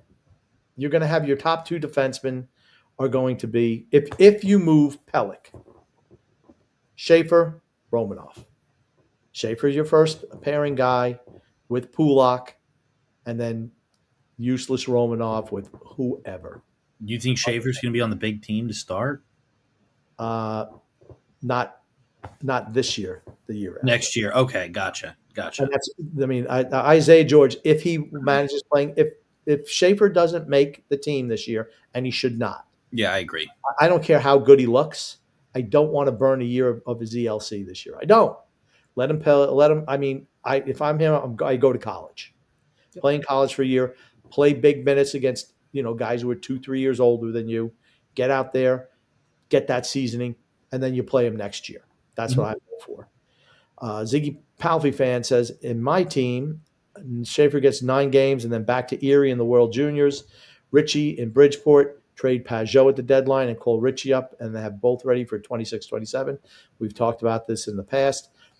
I don't want Schaefer going back to Canadian Hockey League. I absolutely do not. He has nothing to prove there. I want him playing against men. Better talent. That's right. Tougher guys, more physical. That's what I want him to do. I want him to play. I want him to be ready to hit the ground running in 2026. That does not include him going back to the CHL. Just doesn't. And I think that you're going to see, as we mentioned earlier on the show, Darche wants Barzal to be a center, which means that there is no spot for Callum Ritchie. I don't have a problem with that. I don't mind him being in Bridgeport, playing in every single situation under Rocky Thompson, the new head coach.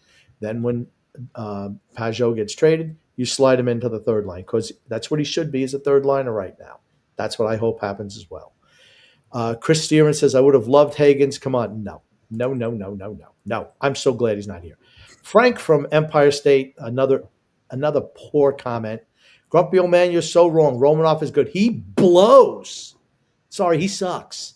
You do not know what you're talking about on this one. TJ, the stats prove he's good. He sucks. I watch him live. He's an abomination defensively. Sorry. I don't care that he staples guys to the boards when they're putting the puck in the back of the net. And, Noah Dobson's fielded 3-on-1s because he's too busy up by hammering somebody on the boards. He never maintains position. He doesn't. He's horrible. And he's never learned. He's stupid. Not as a bad player, he's dumb too. Sorry. No, wrong. It's a deadly duo right there. Thinking you're right, but his stats. What were his stats? What are his stats? His stats suck. There's nothing special to Alexander Romanov. If they keep Pelech, guess what? He's a third pairing guy when Schaefer plays. He's on your third pair. You don't give third pair guys 8-year contract extension. You just don't do it. He's never going to be as good as Pelech was in his prime. Never freaking ever. He's not a shutdown D. He's not. And you drafted his replacement in Aitchison. That's why you did not need to sign him to 8 years. It was stupid. It was just dumb. He was not expecting, he even said so. He was not expecting that term. He was not expecting that money. That's a Lamoriello signing right there. Give guys more term and more money than they're expecting. Cha-ching. Pierre Engvall. Cha-ching. Maybe that was Lou's last move before he left. No, it wasn't. It Next was comment, written please. in. Next comment, please. Chris Stearman says Romanov is great. Romanov needs these. Romanov sucks. Romanov sucks. Wait, you know what? I'm keeping all the fucking receipts on this one. Write them down, X. Write them all down. All Okay, the people no. said how great he is. Talk to me halfway through the season when he's a minus 15 playing with Tony DeAngelo. Then come back and talk to me. I watched those games last year when those two were paired up. You know what's going to end up happening? Now that I'm watching the team, they're probably going to go undefeated. Oh, boy, oh, boy. Well, they're undefeated next year so far. Yep, that's right. Freedom Fund Adventure goes, Hagen's projected to be a right wing, small, soft perimeter player with good offense and good vision. Eklund projected to be a 2B, picked 5'10", same size. He's 5'11". Tough as nails, goes to dirty areas, and has great offense. Never needed Hagen's. Yeah, I don't want it. I never wanted him. Eklund's a grinder, though. He's a dog on a bone. That's how he described himself, dog on a bone. He gets as I said, gets in the dirty areas. We just saw that little highlight tape of him, and I mean, he ain't afraid to mix it up. We just saw the Stanley Cup Finals last 2 years. Now, Florida's guys are bigger, but they're all compete, no quit. That's not what you hear about Hagen's. Hagen's dropped for a reason. He dropped for a reason. That's all I'm saying. All the executives knew it. Yep. Sorry. That's why so many teams passed on him. Yeah. I would have traded Romanoff to Utah for the number 4 pick. Then I would have said, I probably would have picked Denoyer just like you think Utah would have taken that? Well, if they're stupid, yeah. Maybe in like a career mode where you can force picks, you can force trades. That would be good. Yeah. Tim J says our defense will be our downfall. Absolutely. The Islanders have gotten worse, really worse defensively this year. They have. Freedom from Adventure goes, Grumpy, asking for a text to be enlarged. See why TJ and I are saying you need an eye doctor? Why he can't remember names and get facts straight is a bigger issue. Man, it's TJ still taking shots, not even on the show anymore, taking shots. No, you were saying that TJ and I are saying he needs an eye doctor. Well, the second part. He says why he can't remember names. He's talking about you. Why he can't remember names or get facts straight is a bigger issue. Oh, my gosh. I'm just going to say one thing. There's some form of heat that keeps radiating from your pixelated screen over there, Grumpy. I don't know what it is. Maybe you're burnt or something. I don't know. Nice lights on the ceiling, X. Thanks. XPun3414 says, I like that the cap is going to be part of the playoffs. Yeah. Yeah. It's okay. Tommy Baptist says, preseason is reduced to 4 games. Vets can only be forced to play in 2 preseason games. Okay. Of course, that doesn't matter to me. Weather and Aviation says, I wouldn't go crazy about Romanov, but he is better than what Grumpy is saying of him. Watch this year. Just watch this year. I'll be right. I'm right every single time. Why do people even question it? They want him to be good. He's not. He's not. And here's the thing. If he plays better positionally defensive-wise this year, I'll be the first one to tell you that. So far in his career, he is horrid playing positionally on the defensive end. Just horrid. People like him because he blocks shots and hits people. That's why people like him. People like him. That's why they like Aitchison. He hits guys. I like Aitchison. He runs guys. Yeah, it's fun to watch. I think it's Atchison. I don't think it's Aitchison. I don't know. I could be wrong. Now you're a pro. I'm just saying. I think the way that they were pronouncing his name on draft night was Atchison, not Aitchison. I'm going to call him Aitchison. Okay, that's fine. I thought it was Atchison. I could be wrong, but I thought I heard Atchison on draft night. Sean, how about that? All right. Tommy Babbitt says the Islanders have decided they will give Schaefer every chance to make the team out of training camp. It's dumb. I hope not. Do not kill the kid's confidence right off the bat, please. Right. Didn't we do that with Josh Bailey? Teams do it all the time. Nino Niederreiter. All the time. Something that could have been and never was. It's dumb. Don't force the kid in the lineup. Don't do it. I agree with Chris right here. He only played 22 games last year. He's 17. He's not going to turn 18 until September 10th. Let him mature down at college, hopefully. Let him play another year at down level. Let him just do that. Chris Stearman says, I have great faith in this upcoming season. Hey, all right, Chris. You know what? I'm not going to criticize you for saying you have faith. I'm not going to do that. Weather and Aviation says, two of my ideas. One, Gatcombe replaces Cizikas, and Richie is in over Duclair. They say they want Duclair. I wouldn't want him. I think I don't have a problem with Richie playing in the minors and getting better and playing every single circumstance in Bridgeport. I think it makes him better in the long run. That's what it does.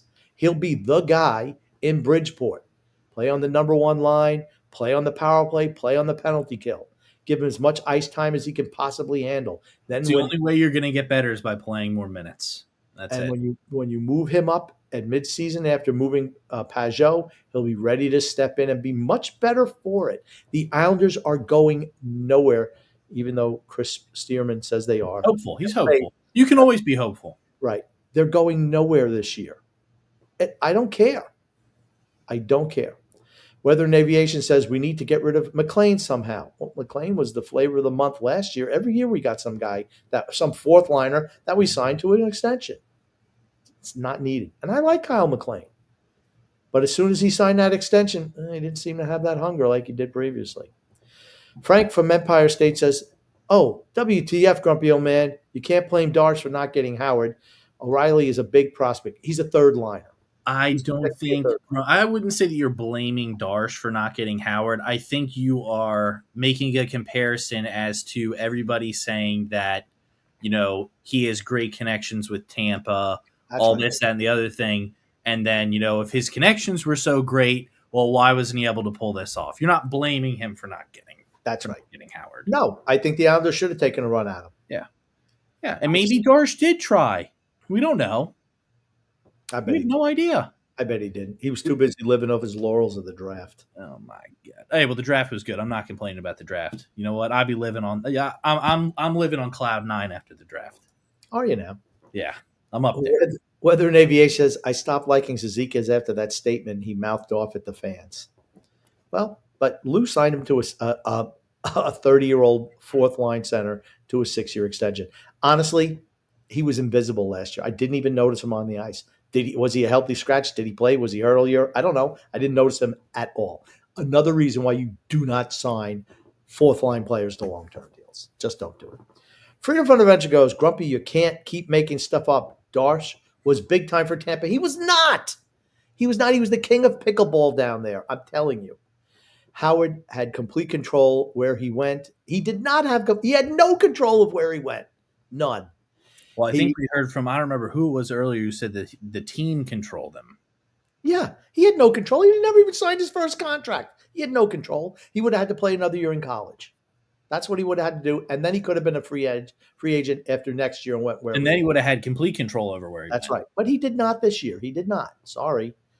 He also has, I don't know, when you're putting numbers reputation for being extremely difficult and a pain in the ass. Watch when drafted.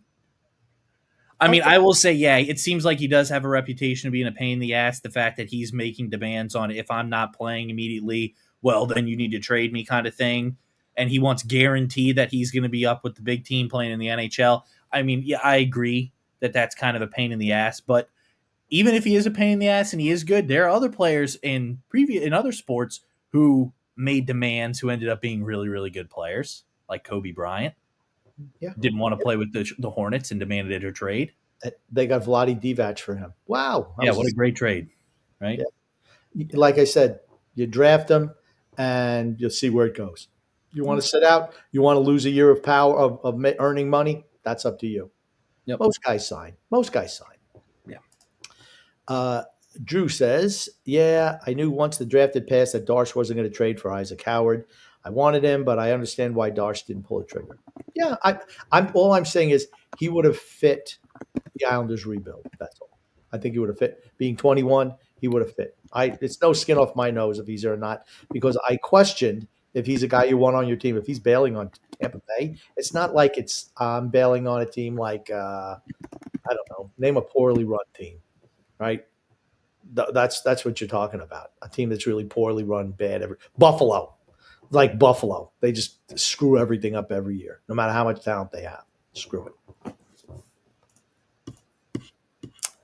Okay. Howard, if he didn't sign, would be a UFA at the end of the NCAA season. That's correct. That's a fact. So you can't trade for him. He determined where he went. Check out Breezebar's comments over a month ago. Simple research. Okay. He said that he didn't want to be there and they were going to move him. That's what he said. He had no power over where he went. He had no control over where he went. None. Zero. None. No control over where he went.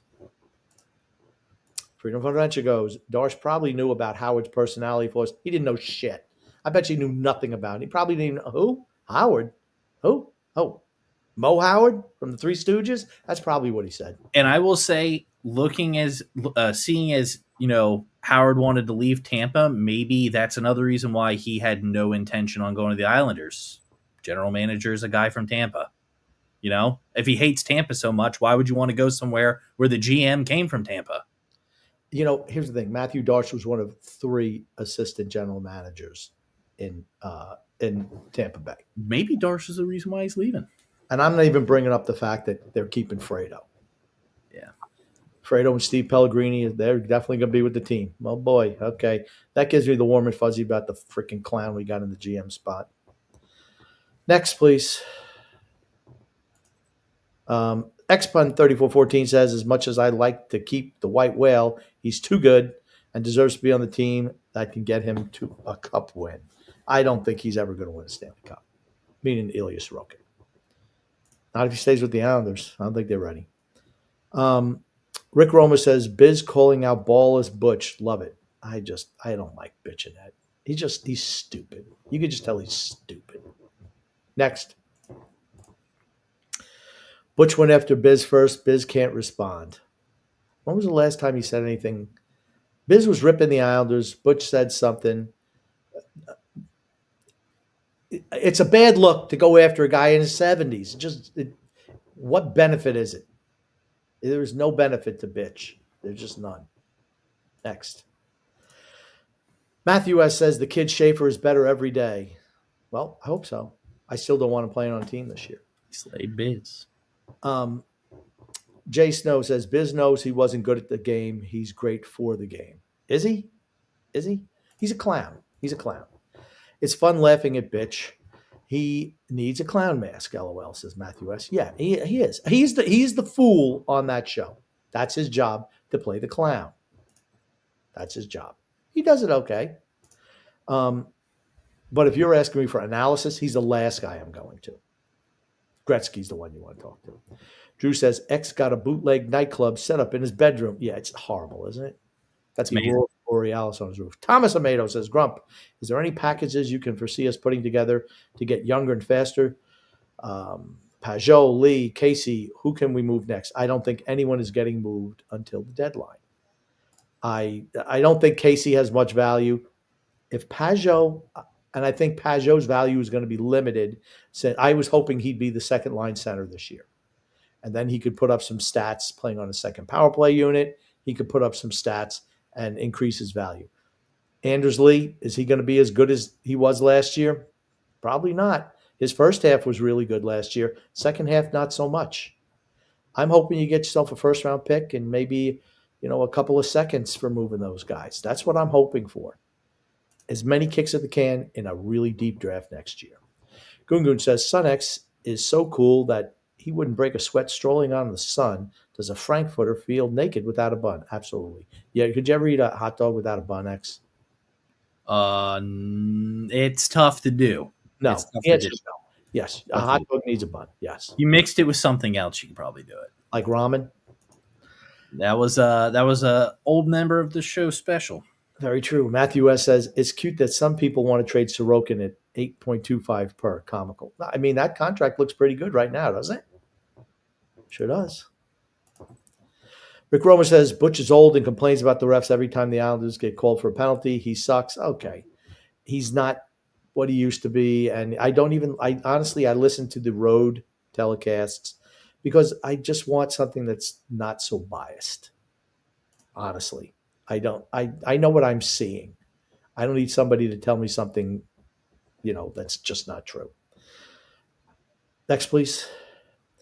Ziggy Palfy fan says Sun X is in rookie camp now. Has 3 months to get it in gear. October, he gets the TJ treatment. Yeah, better stack it up, boy. Jay Snow says, this is awesome. The old man yelled at the young kid.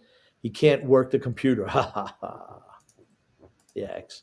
State of Survival goes, I trade Sorokin to Buffalo for Thompson, Levi, and Owen Power. Ugh. Tage Thompson, okay. Levy, he's already proven he can't play. And I am not a fan of Owen Power. Just not. And that's too much money coming back to the Islanders, by the way. Drew says, you know what they say, Schaefer was all up in Paul's biz. Yes, we saw that. That's a good one. Nice play on words. Kugner says, after the draft, are NHL experts perhaps sucking the Islanders' butts a little too much? Is Phil's facts out of touch? Actually, Phil is coming over to the dark side. I'm starting to feel it. Starting to come over to the dark side. Eventually, everyone comes over to the grumpy old man's way of thinking. They all do. Every single one. Would you tell them that you merely adopted the dark, that you were born in it? I was born in it. Michael T goes, what is the top line going to be? Horvat, Barzell, and Drouin? I don't think you could. Do you really want to have Drouin and Barzell on the same line? They're both kind of pass first guys. I think Barzell might center a line and have Drouin with Horvat. I think that could happen. I still think that Barzell is a number one center and Horvat's number two. Satan's Child says, and that's the Dawn of the Dead. I love that movie, the original from 1978. If the Islanders trade Sorokin, it may be the worst move since trading Luongo. That was pretty darn bad. All right, we got a video to show you here. Okay. Peter Schwartz says, here's the proof that hope is getting better than something. Is better than mediocrity. Very true. Oh, there we go. That's how you never.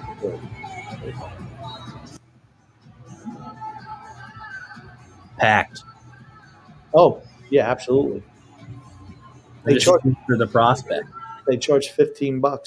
$15 a seat. They probably made more in sales that prospects game than they did all season. It's much more of a full crowd, that's for certain. Yep.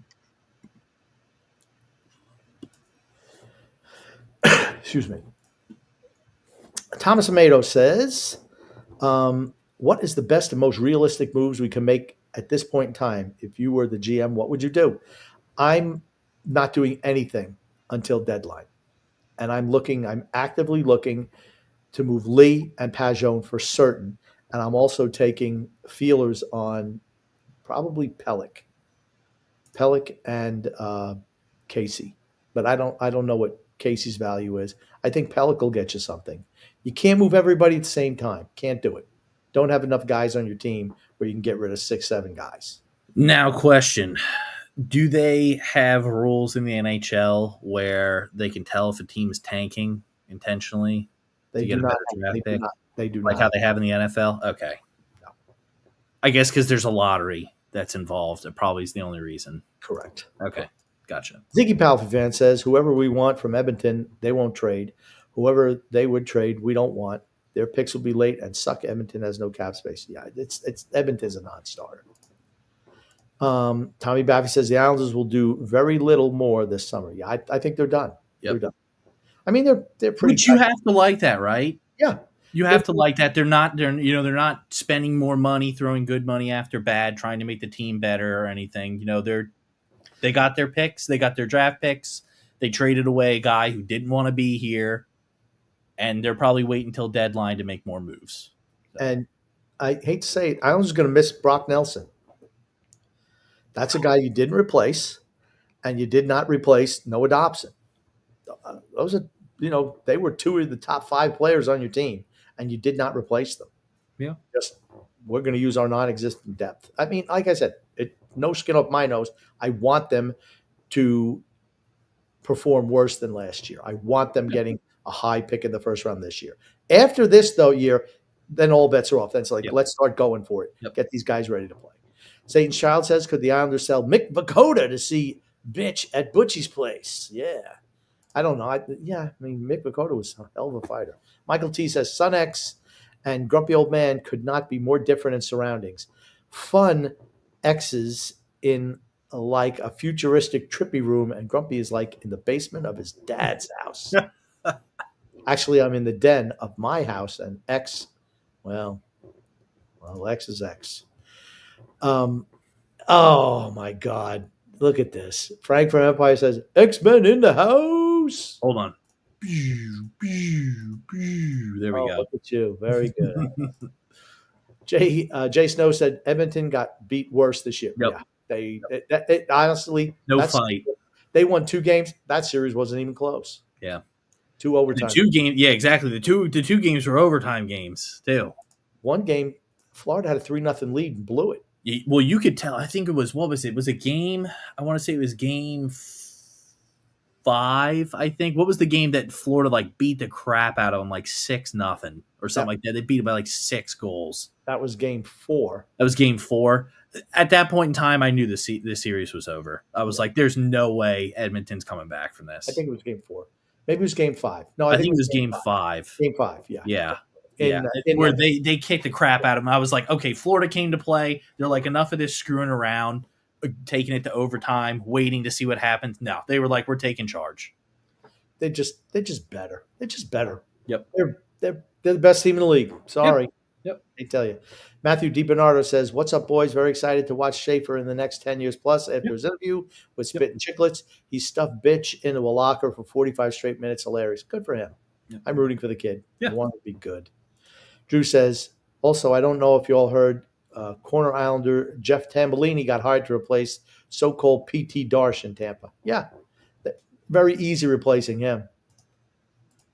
I think Tambellini would have been better, John. Steve Tambellini used to play for the Islanders. He's a GM somewhere, I believe. Michael T says, how old is Sorokin again?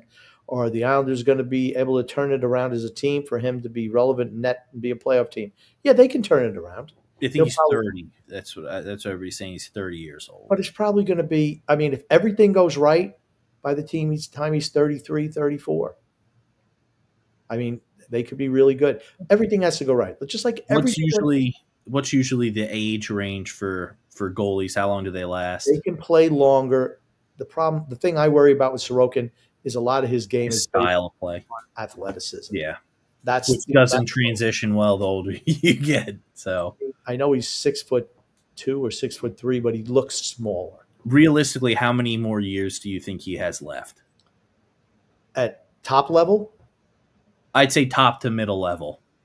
Top to middle level? I'd say sufficient. Oh, I'm going to say he'll probably be good enough for the next 6 or 7 years. Okay, so I mean, they can have him at least for 2 more years after the team, becomes good in 4 years, right? Yeah, I mean, he's really good, but a lot of his game is predicated on athleticism. That's all I'll say. Okay, next, please. Gungu says, if Sorokin goes bye-bye, who's the Islanders' goalie? Mick Foley? Actually, think Mick Foley doesn't have many teeth. Well, he's got that extra one in his nose, I think, right? Very true. Hell in a cell. Very good. I mean, yeah, he fits the mold of a hockey player. Very true. Front teeth. Very true. Tommy Babb says Carolina still needs a goalie. They do. That's a team could trade him. Nah, he's not. Then I don't see the movie. Again, I don't see that. Brandon Gaines says Islanders are going to have better special teams by default, but are going to be even worse 5-on-5 without Brock and Dobson. Nobody in the Atlantic will be worse. Metro, probably Pittsburgh, maybe Philly, Central, Chicago, Pacific, San Jose could literally finish bottom 7 in the entire league. Already looking at mock drafts. Yeah, this is what Islander fans used to do in the olden days, X, when we were really bad. We're just looking to see who we can look to draft. That's all you can look forward to, honestly, though. If your team's not performing well, you just have to look forward towards the future. That's it. Nothing wrong with that. Yep. Brandon Gaines says Marner couldn't have been traded. He chose not to waive his no-move clause. Shanaplan came back to bite them in the butt. But he did accept the trade to Vegas just before signing that contract. So he knew where he wanted to go. If they would have offered him to Vegas, he probably would have went there. Michael T says Marchand is exactly the kind of guy Toronto needed and still needs. Yeah, they're missing that. They need a heart transplant. I'll say there's not many Marchands, though. There's not many Marchands. There's not. Toronto tried. Tommy Back says Toronto tried to take Martin at the deadline. He blocked them from trading him. He had a full no move. Yeah. Rick Roma says Bennett got 8x8, which goes a long way in state tax-free Florida. Not that shocking, in my opinion. Remember, it's only 41 games though that tax applies. I think it makes a little bit of a difference, but not that much. It's nice to be in the sun all year long. I will say that. Would you rather be in Winnipeg or would you rather be in Florida? Depends on where you're from, though. I mean, would you rather be closer to family or further away from family? How much is the money different? Oh, wait. I'd probably want to be further away from the family. Oh, my God. Thomas Amato adds, Toronto will win nothing with JT on the roster. Bad mojo, karma's real. I believe they win squat with him, and not really because I hate what he did to the Islanders. There were too many greedy players on that team. Maybe so. I mean, I think it's a combination of things. I think Matthews is also prima donna. I'm not saying they're prima donnas. I just don't think that they're clutch players. You think Austin Matthews is going to sell out for his team? I just don't think that they're clutch. The answer to that is no. He's not that kind of player. Very talented player, really talented player, but if a game gets chippy, invisible. Well, that's what they said about Marner. I think Tavares is probably the best playoff player that they have. And William Nylander is pretty good too. But I think Toronto's absolutely taken a step back. Yes. Gungu says, what's the schedule for the new Sonics and the Grumpy Old Man show? Could an Eskimo succeed without snow? They just call them Moes. They wouldn't call them Eskas. They just call them Moes. Moes. Just Moes. Guy's name Mo. We don't know. Yeah, up in the air still. I'm leaving it up to Grumpy's discretion. It's up to if X wants to continue the show. That's what it comes down to. Thomas Amato says, I agree with X. Marchand is looking to cement his legacy even more than it is already. His best chance at another cup is in Florida. I think he's automatic Hall of Famer, though. I think winning the second cup. Oh, yeah. And especially that you've done it with two different teams, too. It shows, you just weren't a product of the team. You weren't a product of the system that they ran. You're actually, you could do it with two different teams. You are the real deal. And you could say when Boston won in 2011, he was kind of a little bit of a passenger. He was, I think, maybe his first year in the league or maybe second, whatever it was. But this year, you cannot say that. He was a big contributor. Him and Bennett were the top two contributors, I think, in my opinion, on that team this year. They were really, really good. In the playoffs. Yep. Freedom Front Red says, Martin refused to be dealt every time Toronto tried. Now reported he knew he was going to Vegas for over a year. So bad that everyone was waiting for tampering, which is why the return for his rights. Yeah, he wanted to go there. Jeremy Ford Hamlet, he always says smart things. Once you see Henneman, you'll like him, Grumpy. All right, I'm going to take your word, Jeremy, because Jeremy has never led me astray. Frankie G says, Schaefer was the first pick of the draft. I don't care about his age. If they think he is the best player in the draft, then he should be playing. You want him to be put in the best chance to succeed. Let him develop. Let him get his feet wet a little bit before you just throw them all in. He's still 17 years old. Right now, he's 17. Very young.